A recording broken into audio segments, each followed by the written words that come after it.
Good morning बच्चों, स्वागत है आपका 8वीं क्लास सामाजिक विज्ञान की ऑनलाइन पढ़ाई में। आपके इतिहास पुस्तक का फर्स्ट चैप्टर कब, कैसे और कहाँ चल रहा है। बच्चों, इसका पहला टॉपिक है तारीखें कितनी महत्वपूर्ण होती है। इतिहास का नाम आते ही हमारे दिमाग में बहुत सारी तारीखें आ जाती हैं कि हल्दी घाटी का युद्ध कब हुआ, मुगल वंश की भारत में स्थापना कब हुई, शिवाजी ने छत्रपति की उपाधि कब धारण की। कई बच्चे तो ये भी कहते हैं कि इतिहास बहुत बोरिंग सब्जेक्ट है क्योंकि इसमें तारीखें ही तारीखें होती हैं जिन्हें याद करना होता है। लेकिन क्या इतिहास को तारीखों के हिसाब से ही समझना जरूरी है? कई बार बच्चों अपन घर पर बैठ रहे होते हैं, चाय पी रहे होते हैं, तो हमारे मन में प्रश्न उठता है कि चाय का इतिहास कब से शुरू हुआ। उठता है या नहीं? कई बार जब अपन अखबार पढ़ते हैं तो हमारे जेहन में आता है कि ये अखबार कब से शुरू हुआ। रेलगाड़ी देखते हैं तो रेलगाड़ी भारत में कब से शुरू हुई। तो ये तारीखें कितनी महत्वपूर्ण होती है अपने अतीत को जानने के बारे में, अतीत को समझने के बारे में।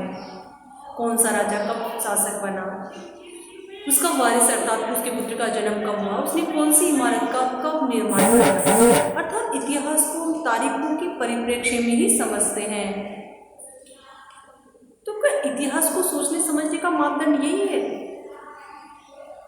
नहीं, वर्तमान में इतिहास को लेकर के यह है कि रोजी रोटी अर्थात कौन सा व्यवसाय का चलन कब हुआ, सभ्यता और संस्कृति को भी इसमें जाना जाता है। अब इसमें दूसरा टॉपिक है बच्चों, कौन सी तारीखें महत्वपूर्ण होती है, इसे महत्वपूर्ण मानने का पैमाना क्या होता है। अलग अलग इतिहासकार जैसे कि ब्रिटिश इतिहासकार थे, वो किन तारीखों को महत्वपूर्ण मानते थे, जैसे कि कौन सा गवर्नर जनरल का शासनकाल कब रहा, कौन कब वाइसराय बना। तो उनकी नज़र में वो चीज़ महत्वपूर्ण थी। लॉर्ड कर्जन ने बंगाल का विभाजन कब करवाया, लॉर्ड कर्जन के समय में जो भारतीय उन पर कितने अत्याचार किए कि वो सब इतिहास में लिखा जाता था। 1857 की क्रांति अंग्रेजों की नज़र में एक सैनिक विद्रोह था, वो उनका इतिहास है।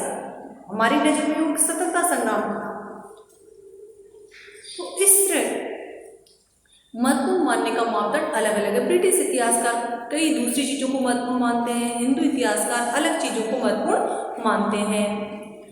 अब हम इसी दौर के इतिहास को अलग ढंग से नहीं लिख सकते क्योंकि इतिहास को वापस दोहराया नहीं जा सकता, लेकिन इसको अलग अलग कालखंडों में बांटने का कारण इसमें सामंजस्य बिठाना, इसको आसानी से पढ़ सकें, इसलिए इसको अलग अलग कालखंडों में बांट दिया जाता था, जो किसी भी तरह की कहानी को पेश करने में मददगार बनते थे, कहानी में को पढ़ने में इंटरेस्ट आ सके, इसके लिए ऐसा किया जाता था।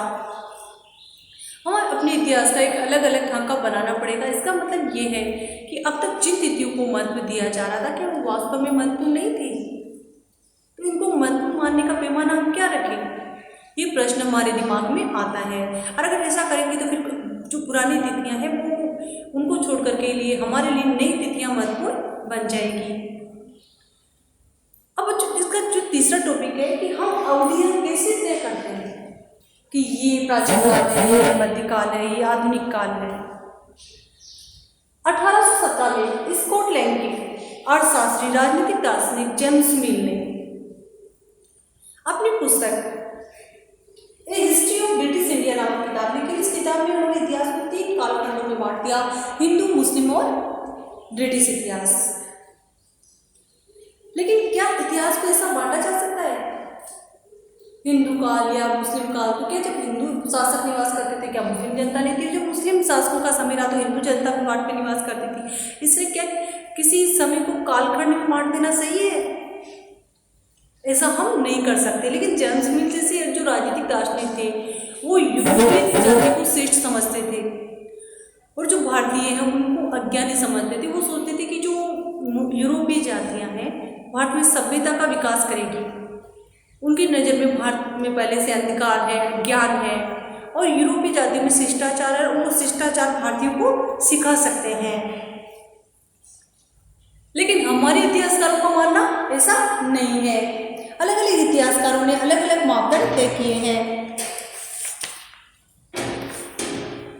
तो इसने इतिहास की मुस्लिम या ब्रिटिश में विभाजित नहीं किया जा सकता।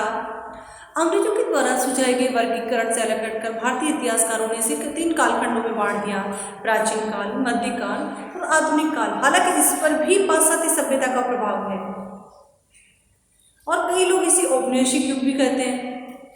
जो उपनिवेश किसी भी दूसरे देश को राजनीतिक दृष्टि से, सामाजिक दृष्टि से, आर्थिक दृष्टि से गुलाम बनाना उपनिवेश कहलाता है।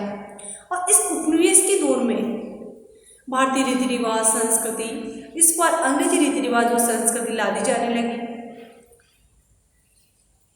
एक देश पर दूसरे देश के दबदबा कौन सा? राजनीतिक, आर्थिक और सामाजिक, सांस्कृतिक। तो इस प्रक्रिया को उपनिवेशीकरण कहा गया।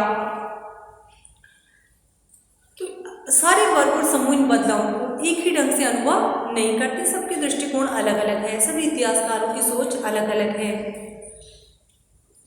हम भारतीय इतिहास के पिछले 250 साल का इतिहास लिखते हैं और इतिहासकार कौन से स्रोतों का इस्तेमाल करते हैं?